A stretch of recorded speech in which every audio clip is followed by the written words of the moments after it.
Hello students, welcome back to my channel. आज का हमारा टॉपिक है स्पेकुलर माइक्रोस्कोपी। ये एक कॉर्नियल एग्जामिनेशन है जिसमें हम कॉर्निया की एंडोथेलियल सेल्स का मेजरमेंट करते हैं। लास्ट लेक्चर में हमने टोपोग्राफी पढ़ा था, जो कॉर्नियल सरफेस का मेजरमेंट होता है। तो इसी सीरीज़ में हम स्पेकुलर माइक्रोस्कोपी पढ़ रहे हैं। फर्स्ट ऑफ ऑल इसकी डेफिनेशन क्या होती है and how it is work, इसका प्रिंसिपल क्या है वो देखते हैं। So, specular microscopy is a non-invasive photographic technique that allows visualization and analysis of the corneal endothelium.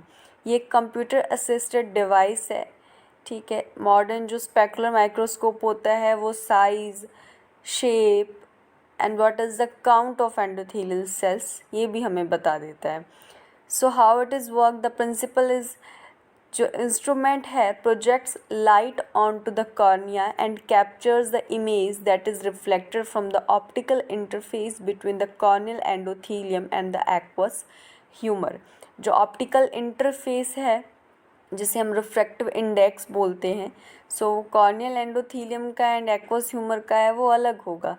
तो जो ऑप्टिकल इंटरफेस है, यहाँ से जो लाइट रिफ्लेक्ट होकर हमें वापस मिलती है वही हमें कॉर्निया की एंडोथेलियल सेल्स का मेजरमेंट देती है। So the line is the reflected image is analysed by the instrument and displayed on the screen. So हम देख लेते हैं कि व्हाट इज़ कॉर्नियल एंडोथीलियम, क्या होता है, इसकी शेप कैसी है, what is the normal count of this cells. Next चलते हैं। The endothelial monolayer comprises cells that are hexagonal. So endothelial cells are hexagonal in shape. The corneal endothelial cell density declines throughout life.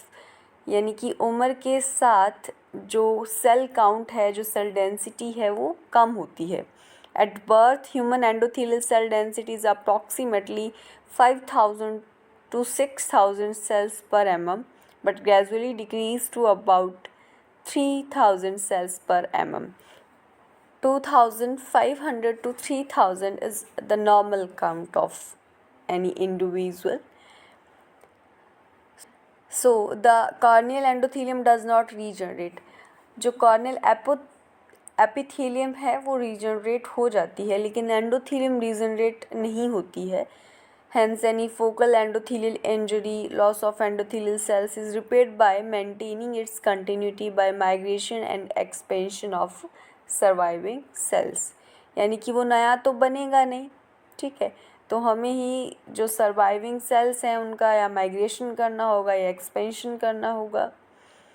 So the endothelial health is interpreted with parameters such as percentage of hexagonal endothelial cells, coefficient of variation of cell area and endothelial cell density. ये जो parameters हैं यही हमें specular show करता है।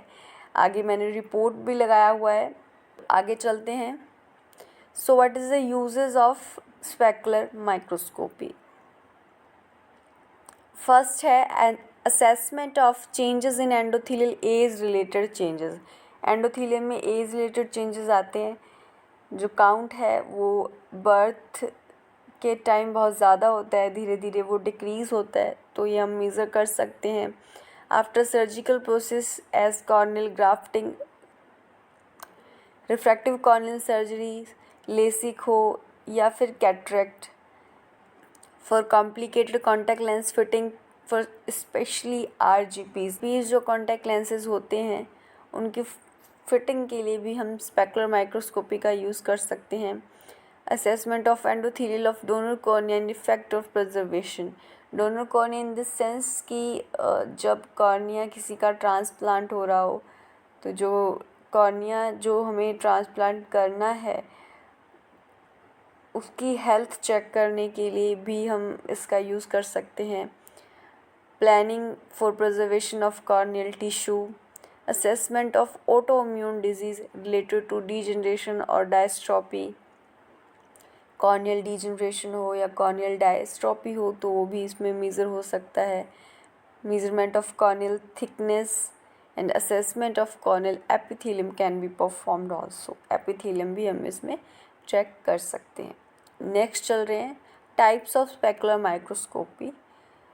So it is two types of specular microscope. First is contact specular microscope and second is non-contact specular microscope. So contact से हम समझ पा रहे हैं कि इसमें कॉर्निया क्या है, वो टच होगा. So contact the cornea with coupling fluid of similar refractive index of cornea to remove corneal surface reflection. Principle हमने पढ़ा है कि जो स्पेकुलर माइक्रोस्कोप है वो लाइट प्रोजेक्ट करता है जो कॉर्नियल एंडोथेलियम से टकराकर हमें वापस मिलती है. सो जो कपलिंग फ्लूइड हम लगा रहे हैं वो इसलिए लगा रहे हैं जिससे कॉर्निया को होल्ड करने में इजी रहे. ठीक है, एब्रेशंस होने का खतरा कम हो जाए, क्योंकि किसी चीज़ को टच कर रहे हैं तो उसको उखड़ने का चांस रहता है. सो जो कपलिंग फ्लूइड है उसका रिलेटिव जो इंडेक्स है वो कॉर्नियल सरफेस का जो रिफ्रैक्टिव इंडेक्स है उसके सेम होगा, जिससे रिफ्लेक्शन नहीं हो. So this type of specular microscopes are less comfortable to the patient and gives more risk to spread infection when sterility is not proper. And non-contact specular microscope is great patient tolerance, क्योंकि कुछ touch नहीं हो रहा. ठीक है, good acceptability, less risk to spread infection, less chance to damage cornea. Contact specular microscope में cornea damage होने का चांस रहता है. It needs more experience because obstruction can occur due to eye movement and blinking. If patient is blinking, तो हो सकता है measurement में ऑब्स्ट्रक्शंस हो जाए, इसलिए एक्सपीरियंस होना ज़रूरी है. नेक्स्ट है, यहाँ देखें ये एक नॉर्मल स्पेकुलर रिपोर्ट है जिसमें हेल्दी कॉर्निया है. सो फर्स्ट ऑफ ऑल हमें नंबर बताया हुआ है, मैं जूम कर रही हूँ. So number is 236. ठीक है. So the number is refers to the number of analyzed cells.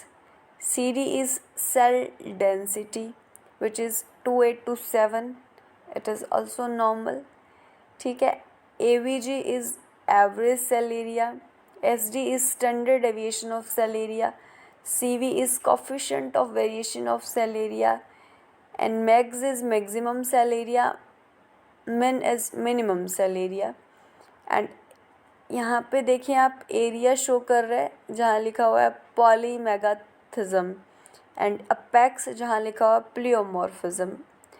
So what is polymegathism and pleomorphism. Next चल रहे हैं. Polymegathism is loss of endothelial cell densities accompanied by increase in cell size variability. So अगर cell size में variation आता है तो वो polymegathism है. And pleomorphism is cell shape variation. Okay, अगर साइज चेंज हो जाए सो दैट इज़ पॉलीमेगाथिज्म, यानी कि similar size of endothelial cells होती हैं. अगर हमें दिख रहा है कि कुछ ज़्यादा बड़ी है कोई ज़्यादा छोटी है तो उस तरीके से हम साइज़ का पता कर सकते हैं. प्लियोमॉर्फिज्म फॉर सेल शेप, यानी कि we know the shape is endothelial cells are hexagonal.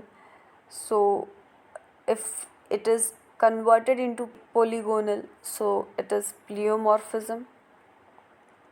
Next चल रहे हैं इंटरप्रिटेशन ऑफ स्पेकुलर माइक्रोस्कोपी.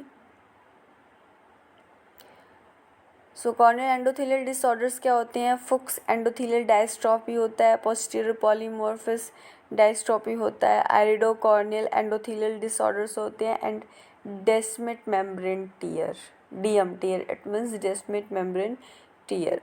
तो हम ये भी इसमें डायग्नोज कर सकते हैं. ये देखिए फुक्स कॉर्नियल एंडोथेलियल डायस्ट्रॉफी है. यहाँ पे देखें ये कॉर्निया का स्ट्रक्चर है जिसमें हमें ये जो हेक्सागोनल शेप में सेल्स दिख रही हैं. यहाँ देखिए ये आपको डार्क सर्कल्स दिख रहे हैं. सो दिस इज़ गट्टा. गट्टा क्या होता है. Basically it is collagen fibres जो अकुमुलेट हो जाते हैं on the posterior surface of descemet membrane. So this is a characteristic of Fuchs corneal endothelial dystrophy. Clinically diagnosed is FECD is initially made by the presence of central corneal gutta. It means if we diagnose the gutta, so maybe there is possibility to become Fuchs corneal endothelial dystrophy.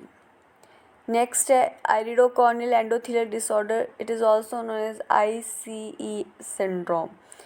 यहाँ देखिए, अगर हम slit lamp देख रहे हैं तो हमें fine hammer silver appearance दिखेगी पोस्टीरियर कॉर्निया में. ये रिपोर्ट में देखें आप, प्लियोमॉर्फिज्म है साइज एंड शेप में.